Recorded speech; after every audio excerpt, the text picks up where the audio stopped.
সালামু আলাইকুম রহমতুল্লাহ বারকাতুহ। Centre for skill ডেভেলপমেন্টের পক্ষ থেকে আপনাদের অসংখ্য ধন্যবাদ। আজকের আমাদের mastering VAT and income tax training সেশনের প্রথম দিন। আমরা আজকের বাংলাদেশের ভ্যাট ব্যবস্থা সম্পর্কে আলোচনা করব। আপনারা ধৈর্য সহকারে শুনবেন। আশা করি আপনার ভ্যাটের যে বেসিক কনসেপ্টটা এখান থেকে জানতে পারবেন।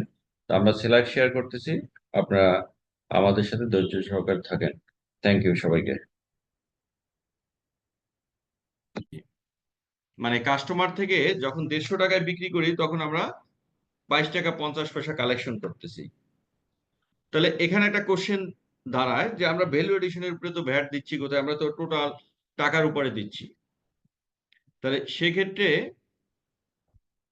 মানে মূল যে ব্যাপারটা, এটা কাস্টমার দেখতেছে 22 টাকা 50 পয়সা সে ভ্যাট দিচ্ছে, কিন্তু যেই ব্যক্তি এই 150 টাকায় বিক্রি করলো সে কত টাকা ভ্যাট দিচ্ছে, মানে ফার্দার সরকার ট্রেজারিতে কত টাকা জমা হচ্ছে, সেটা একটা কোশ্চেন।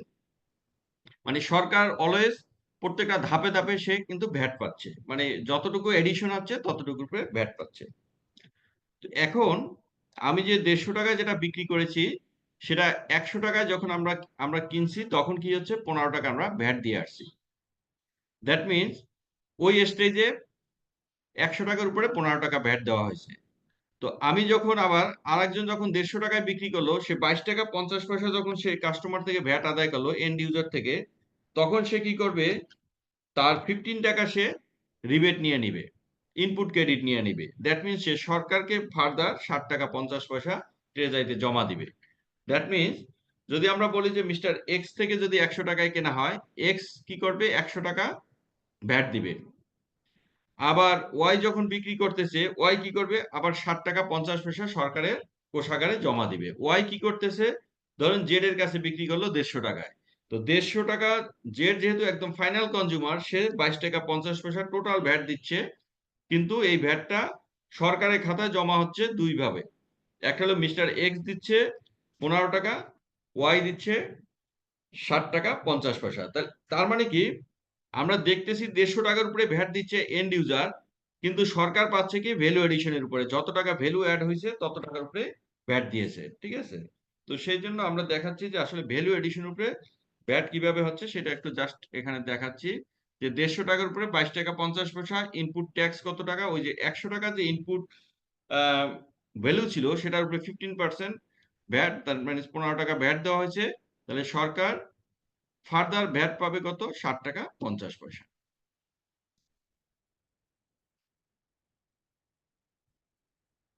ভ্যাটের ক্যারেক্টারিস্টিক্সটা কি, ভ্যাট আসলে কি হলো, এটা কনজাম্পশন ট্যাক্স। আমরা যখন ভোগ করি ভোগের উপরেই ভ্যাটটা দিতে হয়। আর এটা অ্যাকাউন্টিং এবং অডিট বেসড, এবং self assessing and self clearing tax system. এটা কিন্তু আমরা ভ্যাট যেটা যখন দিচ্ছি আমরা নিজেরাই হিসাব কিতাব করে আমরা ভ্যাটটা দিয়ে দিচ্ছি। এখানে আমাদের ভ্যাটের কিছু রেট আছে, অনেকগুলো রেট আছে। অনেক 0 থেকে শুরু করে 15% পর্যন্ত রেট আছে। তার ভিতর 0 আছে, 1.5 আছে, 2% আছে, 2.4% আছে, 4.5 আছে, 5 আছে, 7.5, 10% এবং 15%। তো এগুলোকে, জিরোটা আমাদের হলো এক্সপোর্টের জন্য জিরো রেটটাকে অ্যাপ্লিকেবল। এক্সপোর্ট যখন করি তখন সেটাকে জিরো রেট, আর যখন স্ট্যান্ডার্ড রেট বলা হয় তখন 15%। কিন্তু এর বাইরে যে রেটগুলো আছে সেটাকে বলা হয় রিডিউস রেট। এর বাইরেও একটা রেট আছে, সেটাকে বলা হয় স্পেসিফাইড রেট, যেটাকে বলা হয় স্পেসিফাইড।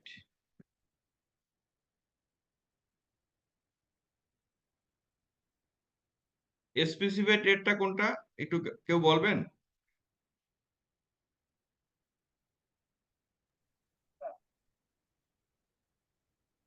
স্পেসিফাইড রেট কোনটা?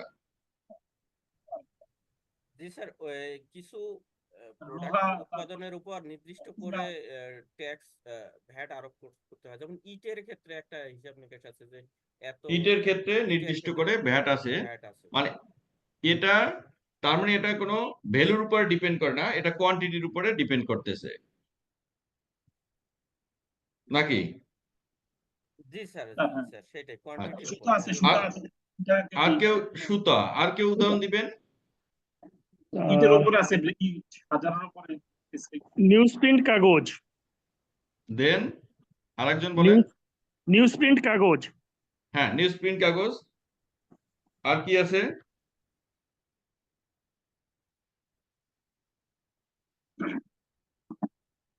রডের উপরে কিন্তু স্পেসিফাইড রেটে আছে, সেটা হলো পার টনে একটা ভ্যাট ধরা আছে, ঠিক আছে। আচ্ছা, এটা সার্ভিসের নাম বলেন, যে সার্ভিসটার উপরে স্পেসিফাইড রেট আছে।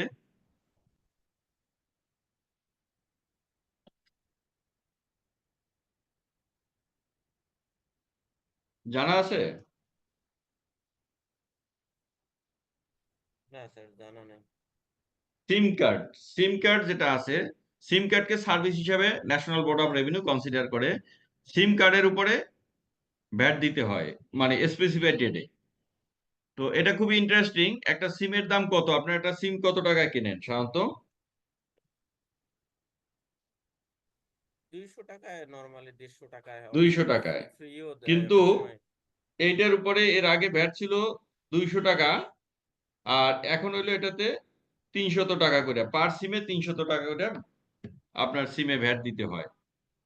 দ্যাট মিনস ইভেন রিপ্লেস করলে তো কোনো টাকা দিতে হয় না অনেক সময়, অথবা 100 টাকা দিচ্ছে এরকম। বাট এখানে 300 করে তাকে, রিপ্লেসমেন্ট হোক আর নতুন হোক, 300 করে তাকে ভ্যাট দিতে হবে।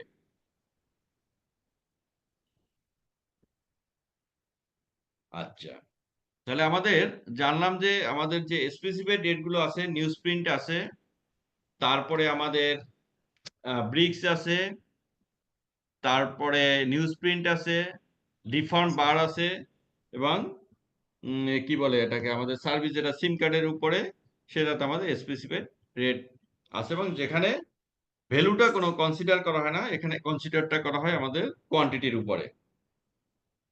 আচ্ছা, এরা কি রিবেট নিতে পারে, ইনপুট ক্রেডিট নিতে পারে? স্পেসিফাইড রেট যাদের আছে তারা কি ইনপুট ক্রেডিট নিতে পারে কিনা?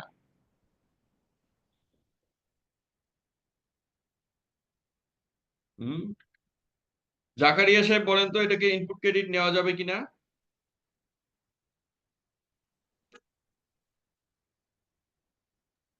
জাকারিয়া হাসান সাহেব স্যার, বলতে পারবেন? আমার এই বিষয়ে মানে আইডিয়াটা নেই। আইডিয়াটা নেই। আচ্ছা, ব্যাপারটা হলো যে আমরা এখানে অনেকগুলো রেট দেখাচ্ছি, আমার স্ক্রিন দেখা যাচ্ছে তো নাকি? স্যার, এখানে অনেকগুলো রেট দেখতেছেন। 0 থেকে 15 রেট আছে, আরো কিছু স্পেসিফিক রেটের কথা বলছি, যেগুলা জি স্যার। কোয়ান্টিটির উপর ডিপেন্ড করে, নট ভ্যালুর উপরে। জি স্যার। ভ্যাট আইনে বলা আছে, সেকশন 46 এ বলা আছে যে দুইটা ক্ষেত্রে, একটা হলো 0 আর একটা হলো 15, এই জি দুইটা রেট যদি এক্সপোর্টের হয় তাহলে আপনি ইনপুট ক্রেডিট নিতে পারবেন, আর যদি 15 হয়, স্ট্যান্ডার্ড রেট হয়, তাহলে আপনি ইনপুট ক্রেডিট নিতে পারবেন। আর বাকি যে ভিতরের যে রেটগুলো আছে, রিডিউস রেট আছে, এই রিডিউস রেটে যদি আপনি কোনো মাল বিক্রি করেন, তাহলে আপনি জি কোনো স্যার। ইনপুট ক্রেডিট নিতে পারবেন না, জি স্যার। ঠিক আছে। ইনপুট ক্রেডিট নেওয়া যাবে না। এবার আমাকে একটু বলেন কেউ, যে ইনপুট ক্রেডিট ধরেন আপনি ইনপুট ক্রেডিট নিচ্ছেন বলতে আপনি 15%-এ কোনো মাল বিক্রি করতেছেন, 15%-এ মাল বিক্রি করতেছেন, কিন্তু যদি কোনো মাল আপনি 5%-এ কিনেন অথবা স্পেসিফাইড রেটে কিনেন, সেটা ইনপুট ক্রেডিট নেওয়া যাবে কিনা? মানে আপনি বিক্রি করতেছেন, আপনার প্রোডাক্টটা বিক্রি করতেছেন 15%-এ, কিন্তু আপনি যে কিনতেছেন, সেটা কিনতেছেন ধরেন 7.5%-এ কিনতেছেন, অথবা সেটা স্পেসিফাইড রেটে কিনতেছেন, তাহলে সেটা কি ইনপুট ক্রেডিট নেওয়া যাবে কিনা? জি যাবে। স্ট্যান্ডার্ড রেটে যদি আমার সার্ভিস স্ট্যান্ডার্ড রেটে হয় তাহলে ওটা Yes. নেওয়া যাবে। তার মানে এটা অনেকের একটুই থাকে, কনফিউশন থাকে, যে আমরা আসলে কি রিডিউস রেট নেওয়া যাবে কিনা। যদি আপনারটা ডিপেন্ড করবে আপনার আউটপুট, আউটপুট ট্যাক্স কোনটা, যেটাকে সেলস বলা হয়, মানে আপনার সেলস এর রেট যদি 15 হয় অথবা 0 হয়, তাহলে আপনি কি করতে পারবেন, এই সকল ধরনের ইনপুট ক্রেডিট, মানে রিডিউস রেট গুলোকে আপনি ইনপুট ক্রেডিট নিতে পারবেন, in addition to standard rate. তবে এখানে একটা কথা আছে, যে আমাদের কিছু নেগেটিভ লিস্ট আছে, ইনপুট ক্রেডিটে কিছু নেগেটিভ লিস্ট আছে। আমাদের যে ডেফিনেশন আছে ভ্যাট আইনের, যে ভ্যাট আইনটা কত সালে এটা পাশ হয়েছে সংসদে, বলবেন কেউ? 2012 সালে স্যার। 2012 সালে। এবং এটা চালু হয়েছে কত সালে? 19 সালে স্যার, 1 জুলাই। 1 জুলাই। আচ্ছা, এই যে আইনটার সাথে একটা বিধিমালা আছে, এটা কোন ইয়ারে করা হয়েছে, জারি করা হয়েছে? 2016 সালে 16 সালে স্যার। 2016। আচ্ছা, 2012 এবং 2016। আচ্ছা, 2012 সালের যে আইনটা, এই আইনটা কে পাশ করলো, আর 2016 আইনটা কে পাশ করলো? 2012 সালের আইনটা জাতীয় সংসদ পাশ করেছে, আর বিধিমালাটা হয়েছে পরে।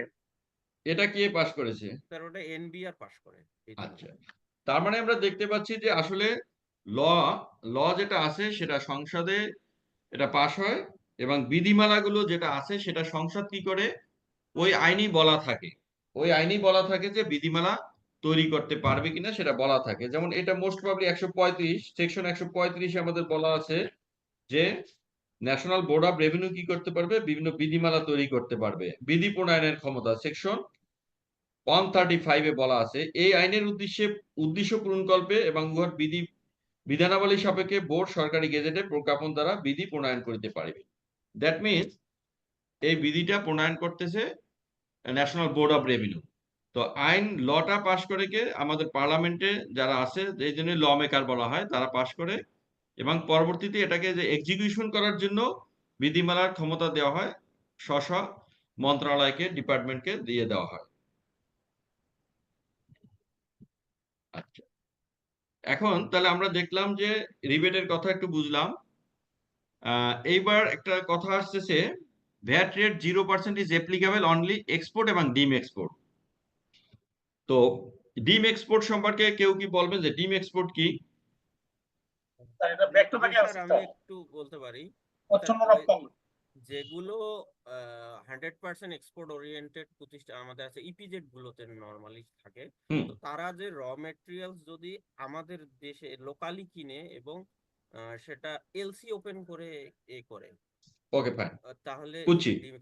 আপনি বলতেছেন যে সরাসরি এক্সপোর্ট করে না, কিন্তু সে এটা এলসির মাধ্যমে করতেছে এবং এটা ফরেন কারেন্সির মাধ্যমে হচ্ছে, এই তো? এর বাইরে কি কেউ বলতে পারবেন যে এর বাইরে ডিম এক্সপোর্ট হবে কিনা? জি স্যার, এর বাইরেও ডিম এক্সপোর্ট হবে। যে বিদেশগামী যে জাহাজগুলো আছে সেই জাহাজে ওই যে সেই সার্ভিস, জাহাজে যে কনজাম্পশন হয় জি স্যার, সেটাও আপনার সেগুলো এক্সপোর্ট হিসেবে কনসিডার করা হবে, ডিম এক্সপোর্ট হিসেবে কনসিডার করা হবে, এই তো? জি স্যার, জি স্যার। আর কেউ বলবেন?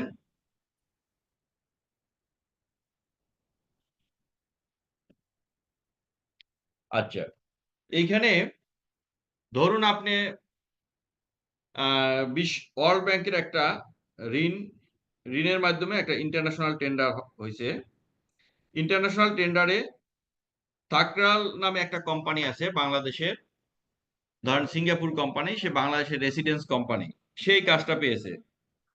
এখন তাকে বাংলাদেশ গভর্নমেন্ট যদি পেমেন্ট করে, ডলারে পেমেন্ট করে, অথবা এলসি হয়েছে এবং ডলারে পেমেন্ট করে, কিন্তু এটা কোনো এক্সপোর্ট হবে না।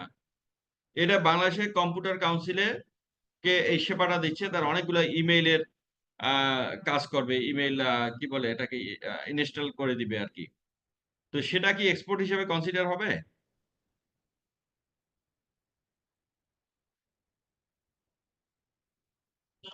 আমি কি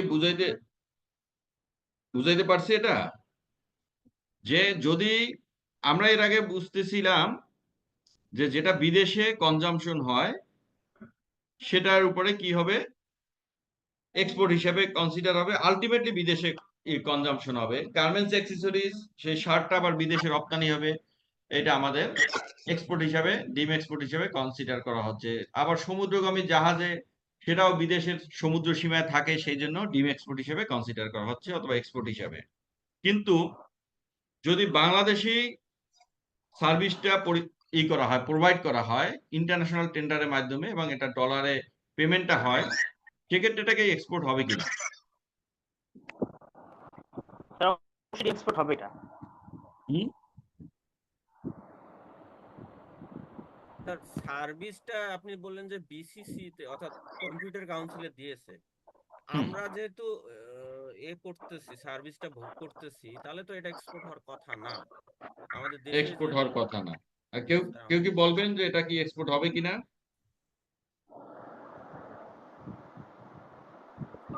আমাদের কোম্পানিতে একটা এক্সপিরিয়েন্স শেয়ার করি আমি। সেটা Yes. হচ্ছে ডিমড এক্সপোর্ট।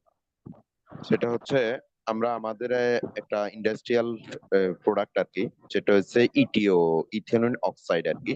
সেটা আমরা আমাদের আরেকটা কনসার্ন নিপ্রো জেএমআই ফার্মাতে সেটা সেল করি। সেটা হচ্ছে আপনার ডলারে এবং এলসি থ্রোতে। তো তারা আবার তাদের প্রোডাক্ট গুলাকে আমাদের এই র ম্যাটেরিয়ালটাকে ইউজ করে, ওই র ম্যাটেরিয়াল গুলাকে ইউজ করে তারা আবার তাদের প্রোডাক্ট গুলা বিদেশে রপ্তানি করে। সেক্ষেত্রে আমরা আমাদের এই কেসটাকে তখন আমরা ডিমটা এক্সপোর্ট হিসাবে ইয়ে করি, ব্যাট রিটার্নে এটাকে দেখাই জিরো ব্যাটে। ফাইন, কিন্তু আমি যেটা উদাহরণটা দিয়েছি সেটা কিন্তু বাংলাদেশি কনজিউম হচ্ছে, ঠিক আছে? অথবা যদি আমি আর একটু প্রোডাক্টে নিয়ে আসি, ধরুন একটা ইন্টারন্যাশনাল টেন্ডার করা হয়েছে, কল করা হয়েছে, সেখানে ধরেন ডেস্কো একটা ইন্টারন্যাশনাল টেন্ডার কল করেছে এবং সে বিশ্ব ব্যাংকের একটা লোন পেয়েছে এবং কিছু তার মনে করেন ক্যাবেল সাপ্লাই দিবে। এখন এই ক্যাবেল সাপ্লাইটা যদি বাংলাদেশি কোনো কোম্পানি ক্যাবেল সাপ্লাইটা দেয় এবং এই ক্যাবেলটা ব্যবহার হবে বাংলাদেশি, এটা কি এক্সপোর্ট হিসেবে কনসিডার হবে কিনা?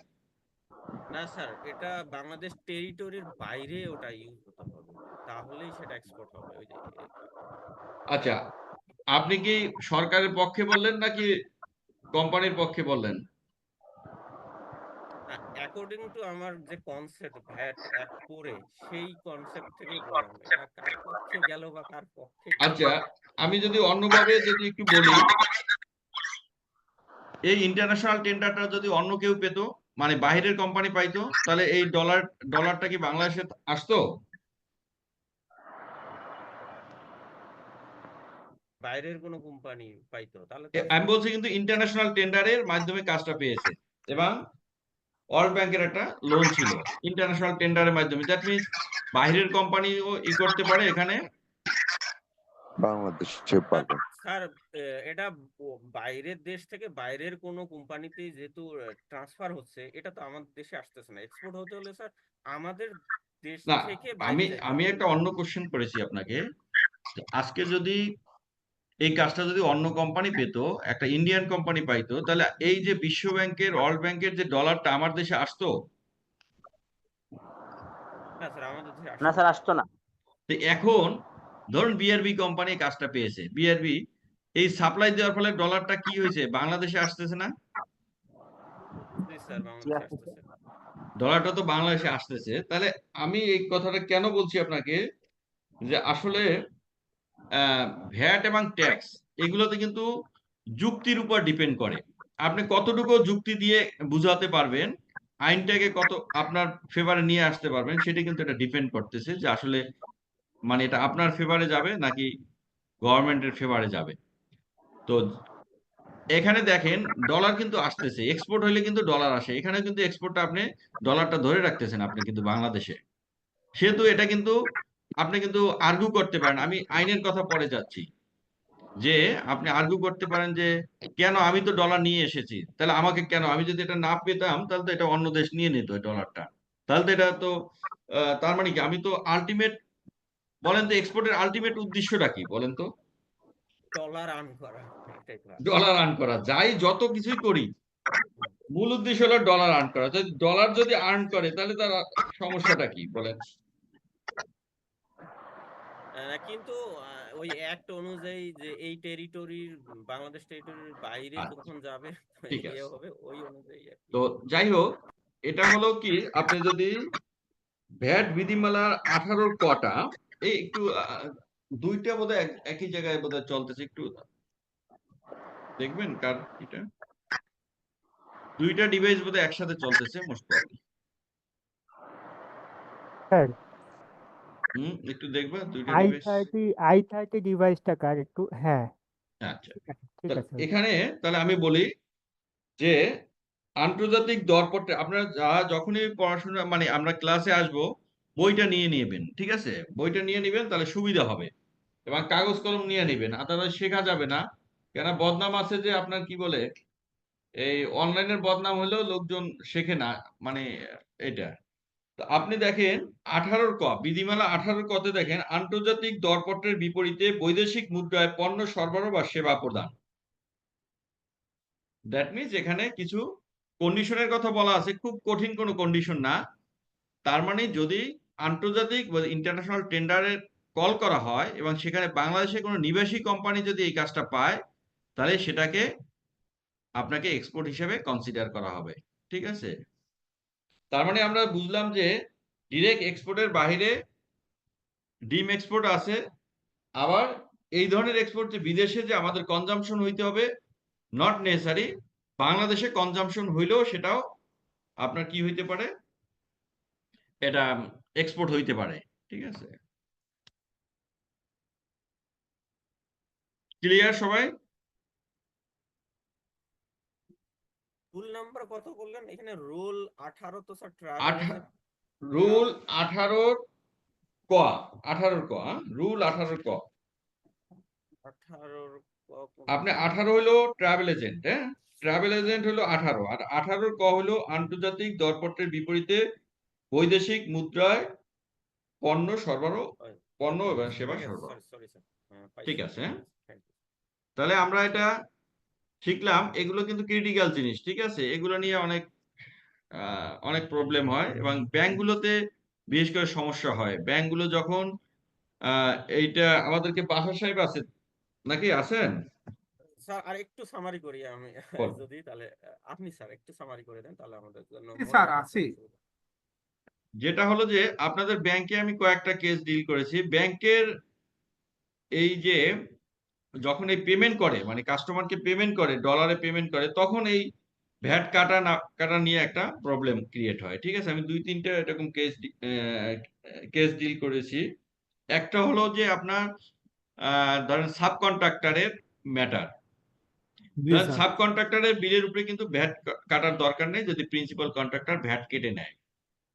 তো এখন সেটা ডলারে পেমেন্ট করেন আর যেটাই করেন, যদি একবার পেমেন্ট হয়ে যায় সাব কন্ট্রাক্টরের বিলের উপরে ভ্যাট কাটতে হবে না। তো এটা একটা, আমি সিটি ব্যাংকে একটা প্রবলেম ক্রিয়েট হয়েছে, পরে এটাকে আবার সমাধান হয়েছে। আর এখন যেটা বললাম এটাও একটা আসলে real life problem. Real life problem বলতে থাকরাল সিস্টেমস নামে একটা বাংলাদেশের কোম্পানি আছে, তারা কম্পিউটার কাউন্সিলকে একটা সার্ভিস দিয়েছে। জনতা ব্যাংক যখন এখানে টাকাটা পেমেন্ট করতেছিল, মানে পেমেন্ট করবে, তখন তারা বলতেছে না এটার উপরে ভ্যাট কাটতে হবে। ঠিক আছে, পরে যখন আমার কাছে আসলো তখন আমি বললাম যে না, এটা কাটতে হবে না, এটা এই অবস্থা, এটা তোমার এক্সপোর্ট হিসেবে কনসিডার হবে। যে ইন্টারন্যাশনাল টেন্ডারের মাধ্যমে যদি বাংলাদেশি কোনো নিবেশী কোম্পানি কোনো কাজ পায়, তাহলে সেটা এক্সপোর্ট হিসেবে কনসিডার হবে। এবং তবে এটাকে আপনাদের এই যে 18 কটা একটু ভালোভাবে দেখতে হবে এই ধরনের এটা আসলে, যে আপনার রিয়েলাইজেশন সার্টিফিকেট দেখাতে হবে যে আপনার টাকাটা পেয়েছেন। এছাড়াও আপনার যে ভ্যাট ডিপার্টমেন্টে আপনাকে কি করতে হবে, এটাকে জানাতে হবে। ঠিক আছে, পেপারের অ্যাড ট্যাড নিয়ে এটা জানাতে হবে আর কি। ঠিক আছে, হ্যাঁ।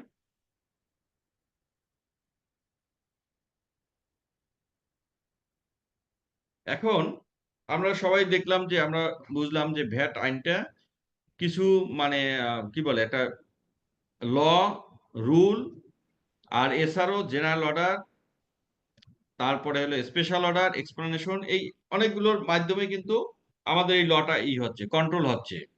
মানে এরকম না, আমরা অনেকেই যারা বেশি ঘাটাঘাটি করি না, অনেক সময় আইনটা দেখে শুধু থাকি, কিন্তু আইনটা ভিতরে সীমাবদ্ধ থাকলে হবে না। আইনে অনেক কিছু স্পষ্ট থাকে না, কেন আইনটা হলো একটা প্রিন্সিপাল, প্রিন্সিপাল এবং লটা এটাকে মানে প্রসিডিউর, মানে কিভাবে আসলে আইনটাকে প্রয়োগ করা হবে সেটা বলা থাকে। সেহেতু আমাদের ভ্যাট আইনে কি থাকে, মানে রুল থাকে, একটা রুল আছে এবং ল আছে, এবং কিছু এসআরও আছে, জেনারেল অর্ডার আছে, স্পেশাল অর্ডার আছে, এবং কিছু কিছু জায়গায় এক্সপ্লানেশন দিতে হয়। ঠিক আছে, এছাড়া আমাদের আইনে ফাইন্যান্স বিল এবং ফাইন্যান্স অ্যাক্ট নামে কিছু কথাবার্তা আছে। ফাইন্যান্স বিল এবং ফাইন্যান্স অ্যাক্টের ভিতরে কি পার্থক্য কেউ বলতে পারবেন?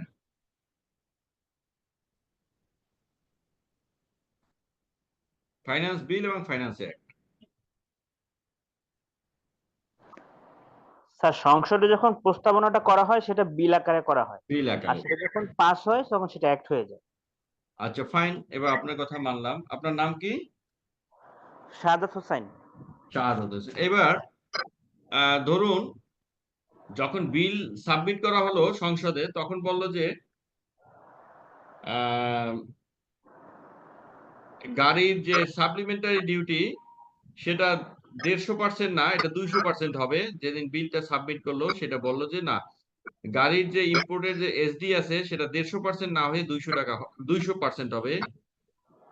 এই রেটটা কবে থেকে কার্যকর হবে? এটা কি ফাইন্যান্স যেদিন বিলটা পেশ করা হবে সেদিন, নাকি যেদিন এই বিলটা পাস হইবে সেদিন থেকে? স্যার যেদিন ফাইন্যান্স বিলটা পেশ করা হবে সেদিন স্যার। সেদিন। আচ্ছা, ফাইন। এবার বলা হলো যে ইনপুট ক্রেডিট নিতে হবে। যদি কোনো ইনপুট ক্রেডিট নিতে হয় তাহলে বিল অফ এন্ট্রি, যেদিন বিল অফ এন্ট্রি ডেট থেকে ওই মাস এবং পরবর্তী 4 মাসের মধ্যে এই আইনটা ছিল ধরেন। কিন্তু জি স্যার। বিলে বলা হয়েছে যে না, এইটা হবে বিল অফ এন্ট্রি যেই ট্যাক্স পিরিয়ডে করা, মানে এই বিল অফ এন্ট্রিটা হবে এবং তার 5 কর মেয়াদের ভিতরে। এই কথাটা কবে থেকে আপনার কার্যকরী হবে? এটা কি বিল পেশ করার সময় নাকি ফাইন্যান্স অ্যাক্টের পরে, মানে পাশ হওয়ার পরে? স্যার এটা আমার নলেজে নাই স্যার। আচ্ছা, তাহলে এটা নলেজে নেই, তার মানে এরকম কিছু শিডিউলে কিছু রেট আছে, রেট সংক্রান্ত ব্যাপারগুলো ওটা বলা থাকে ওই ফাইন্যান্স বিলের শেষে। বলা থাকে যে ফাইন্যান্স বিলের বিভিন্ন অধ্যায় আছে, মানে এরকম অ্যাক্টের মতোই তো ওটা, তাই না? ওখানেও কিন্তু সেকশন, সবকিছুই সেকশন বলা হয়, অনুচ্ছেদ বলা হয়। তো ফাইন্যান্স বিলের আবার বলা থাকে, শেষে বলা থাকে যে কোন কোন সেকশন গুলো ইমিডিয়েটলি আপনার কার্যকরী হবে, ঠিক আছে? সেটা বলা থাকে। সাধারণত এই রেট সংক্রান্ত ব্যাপারগুলো বলা থাকে যে যেদিন বিল পেশ করা হবে সেদিনই এটা কার্যকরী হবে। আর এছাড়া যত আইন কানুন আছে সেটা যখন 1 জুলাই থেকে কার্যকরী হয়, ঠিক আছে? কিন্তু আচ্ছা রেট সংক্রান্ত ব্যাপারগুলো যেদিন আপনার বিলটা পেশ করা হবে সেদিনই কার্যকরী হবে। এবং সেটা আবার ওখানেই বলা থাকে, ঠিক আছে? ওই বিলই বলা থাকে যেটা ইমিডিয়েটলি কার্যকর হবে। এই জন্য দেখবেন যে যেদিন এই বৃহস্পতিবার, সাধারণত বৃহস্পতিবারে করে, এই জন্য যে পরবর্তীতে পরের দিন আবার কাস্টমসটা বন্ধ থাকে, এই থাকে। এবং ওই দিন কিন্তু কোনো ডেলিভারি হয় না, কাস্টমসে কোনো ডেলিভারি করে না, ঠিক আছে? তো আমরা একটু, তার মানে দেখলাম যে ফাইন্যান্স বিলটা, যে যেমন ধরেন finance bill first schedule, second schedule, third schedule সংক্রান্ত যদি কোনো পরিবর্তন হয় সেটা ইমিডিয়েটলি বাজেট ডিক্লারেশন ডেতে আপনার কার্যকরী হবে। আর অন্যান্য ল যেটা আছে সেটা কার্যকরী ইফেক্টিভ হবে 1 জুলাই থেকে, ঠিক আছে? আর এসআরওতে কিন্তু বলা থাকে, এসআরও শেষে বলা থাকে এটা কবে থেকে কার্যকরী হবে। এটা কি ইমিডিয়েটলি কার্যকরী হবে, নাকি পিছন থেকে হবে, নাকি কয়েকদিন পর থেকে হবে? যেমন এখন যে এসআরও গুলো জারি হয় সেগুলো একটু 1 তারিখে বলে, কিন্তু বলে যে 6 তারিখে, 7 তারিখে, এরকম অমুক তারিখ থেকে কার্যকরী হবে, ঠিক আছে? এরকম বলা থাকে। আবার যদি ইমিডিয়েটলি হয় তাহলে বলা থাকবে যে অবিলম্বে কার্যকরী হবে। কি খবর? আমরা একটা ফাইন্যান্স অর্থ আইন, এটা বিল আকারে পেশ হচ্ছে এইটা একটা দেখি আমরা, স্যাম্পল দেখি। এটা হলো আমাদের একটা ফাইন্যান্স বিল, ফাইন্যান্স বিল, ঠিক আছে? এখানে দেখেন, আমরা একটু যদি দেখি শেষে,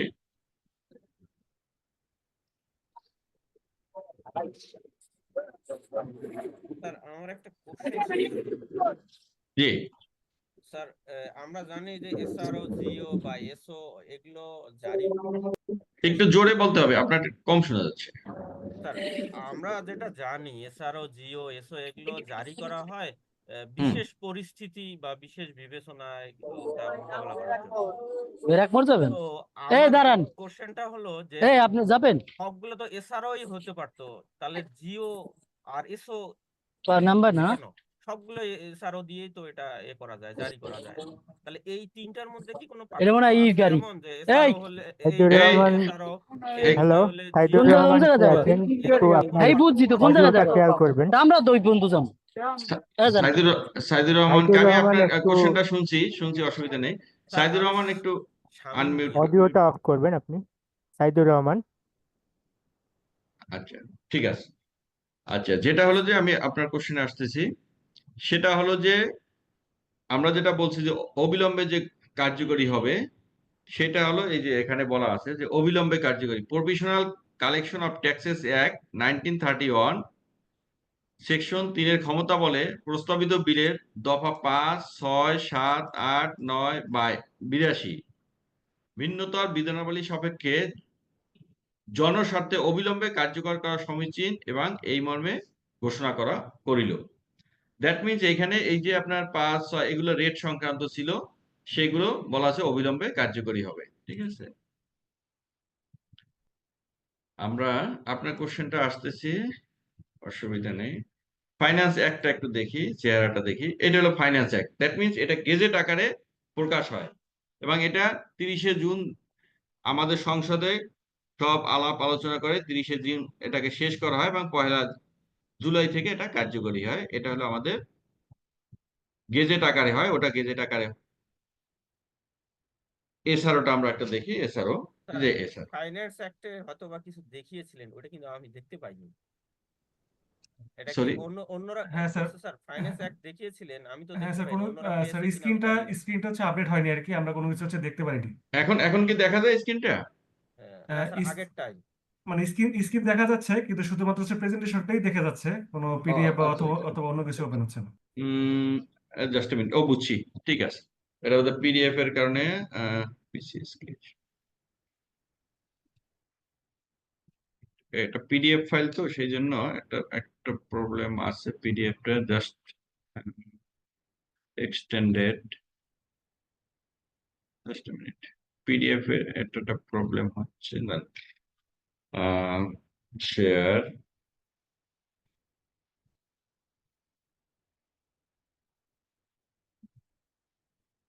এখন কি দেখা যাচ্ছে এটা? জি স্যার, এখন দেখতে পাচ্ছি বাংলাদেশ গেজেট। গেজেটটা দেখা যাচ্ছে এখন? জি স্যার। আচ্ছা, জি স্যার, তাহলে এইটা হলো আমাদের আইন আকারে। এটা কিন্তু আইন, এবং যেমন আমরা একটা বলতেছি যে 2012 সালের যে ভ্যাট আইনটা, এটাও কিন্তু একটা আইন। এটা মানে এটাকে ট্যাক্স, ভ্যাট, কাস্টমস, তারপর আমাদের ট্রাভেল ট্যাক্স সবগুলো, কিন্তু এটাতেও কিন্তু আমরা যেভাবে ওই আইনটা পড়ি যে এটা সেকশন বলা হয়, তারপরে ধারা, উপধারা, এটা কিন্তু একটা সেম ধরনের একটা কিন্তু আইন। ঠিক আছে, এবং এটা সংসদে পাশ হচ্ছে। এবং এইখানে তাহলে আমরা দেখলাম যে এখানে যত আইনের যে ব্যাপারগুলো আছে সবগুলো 1 জুলাই থেকে আমাদের কার্যকরী। আর যেটা হলো যে ইসের কথা বললাম, বিলের কথা, যে বিলে কিছু জিনিস বলা থাকে সাধারণত রেট সংক্রান্ত ব্যাপার, সেগুলো আমাদের যেদিন বিলটা পেশ করা হয় সেদিন থেকেই কাজ। এখন কি দেখা যায় বিলটা, পিডিএফ ফাইলটা দেখা যায়? না স্যার, ফাইন্যান্স বিল দেখতে পাচ্ছি না। এটা একটা, প্রেজেন্টেশনে ফেরত চলে গেছে আবার। হ্যাঁ হ্যাঁ, প্রেজেন্টেশনের পেজ দেখা যাচ্ছে, ফাইনাল আমি বুঝছি। এটা আমাদের just extended PC only, please move this into presentation.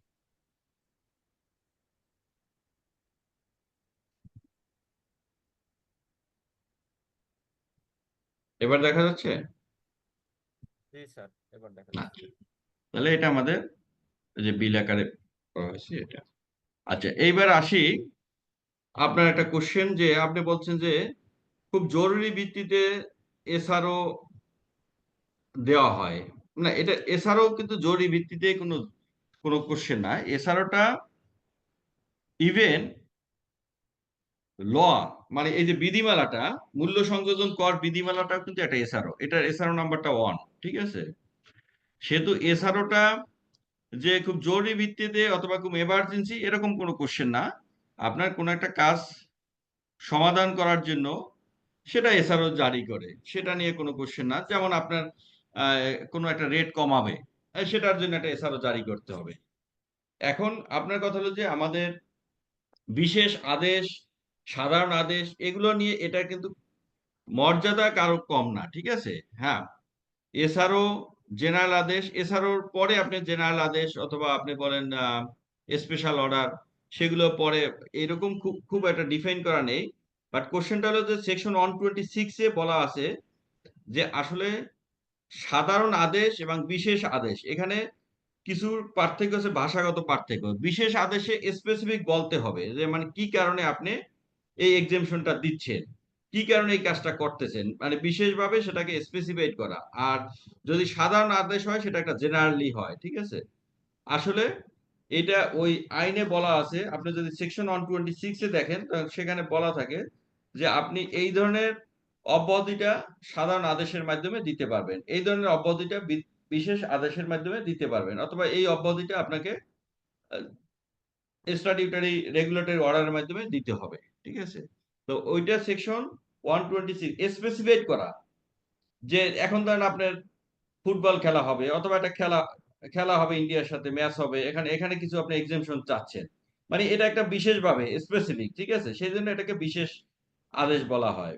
কিন্তু যেমন ধরেন আমরা দেখি যে ইরেসপেক্টিভ অফ টার্নওভার, মানে আমাদের টার্নওভার যাই হোক না কেন আপনাকে কি করতে হবে, ভ্যাটের আওতায় নিবন্ধিত হইতে হবে। এখন সেখানে কি করতে হচ্ছে, একটা জেনারেল আদেশ দিয়ে দিচ্ছে, সেটা কিন্তু বিশেষ আদেশ না, ঠিক আছে।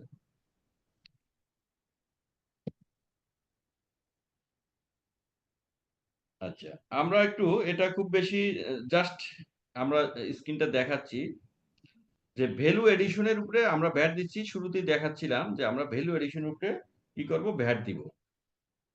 মানে আমরা যে পর্যায়ে মালটা বিক্রি করব সেই পর্যায়ে পুরো টাকাটা আমরা নিয়ে নিব, এবং এর আগে যে আমরা ইনপুট পর্যায়ে যে হ্যাঁ, ভ্যাটটা দিয়ে আসতেছি সেই ভ্যাটটা আমরা ক্রেডিট নিব। এর ফলে কি হবে, আমরা আসলে ভ্যালু এডিশনের উপরে ভ্যাট দিব। জি, কিছু স্যার বলবেন? স্ক্রিনটা আমরা পিডিএফ এ আছে। হুম, স্ক্রিন। স্যার স্ক্রিনটা পিডিএফ এ আছে। আচ্ছা, আমি এখানে টেকনিক্যালি প্রবলেম হচ্ছে। আচ্ছা, আমি একটা কাজ করতেছি।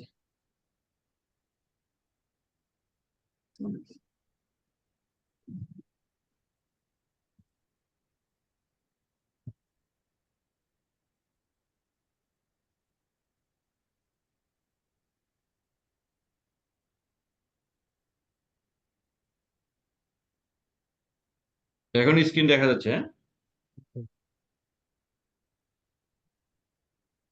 পাওয়ার পয়েন্ট প্রেজেন্টেশন দেখা যাচ্ছে এখন।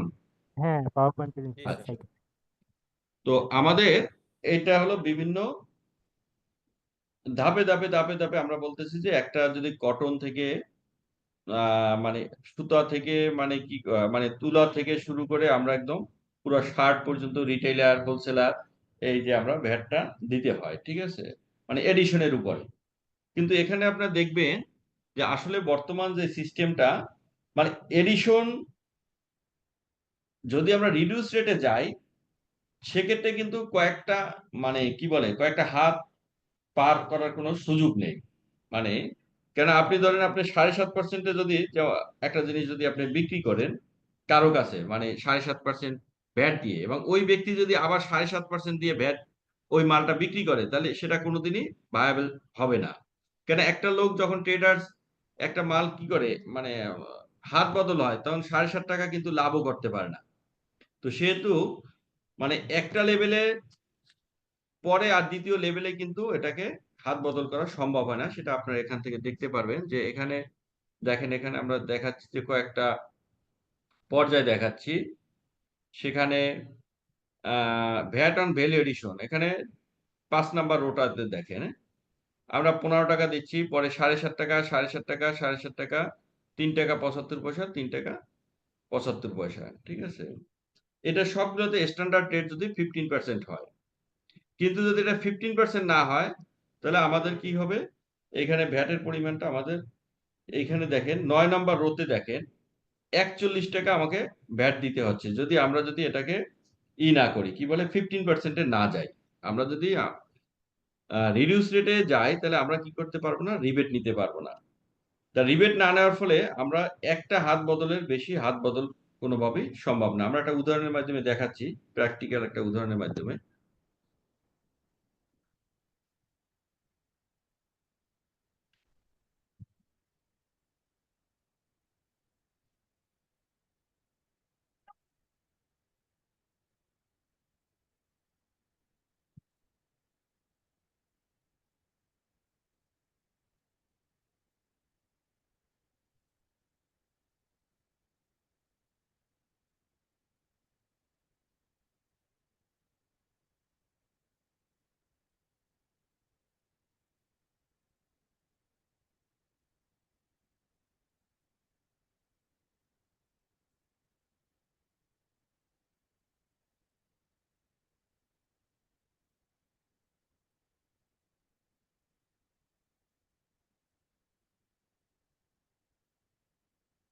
এ,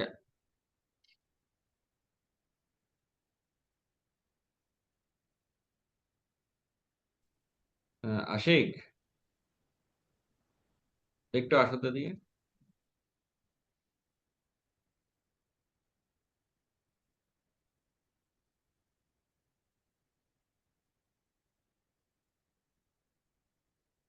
এটা এই করাচ্ছে না, মানে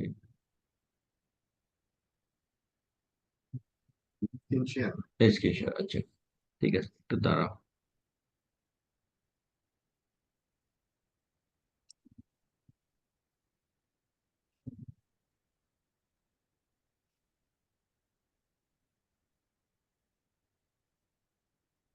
আচ্ছা, এক্সেল শিটটা দেখা যাচ্ছে এখন?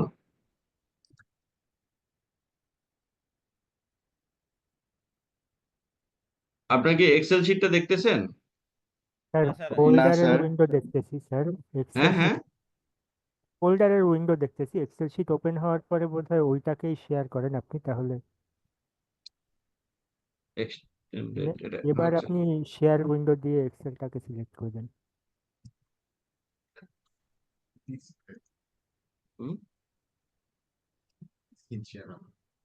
স্ক্রিন শেয়ার তো স্টপ করলাম, দেন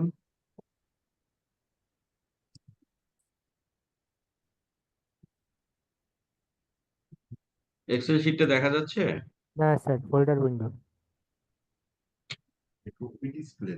কোন ডিসপ্লে? এটা এটা বন্ধ করে দিয়েছি। হুম, আচ্ছা ঠিক আছে, আমি তাহলে একটু আহ, আবার করতেছি, লিভ করে আবার ঢুকতেছি। Limit leave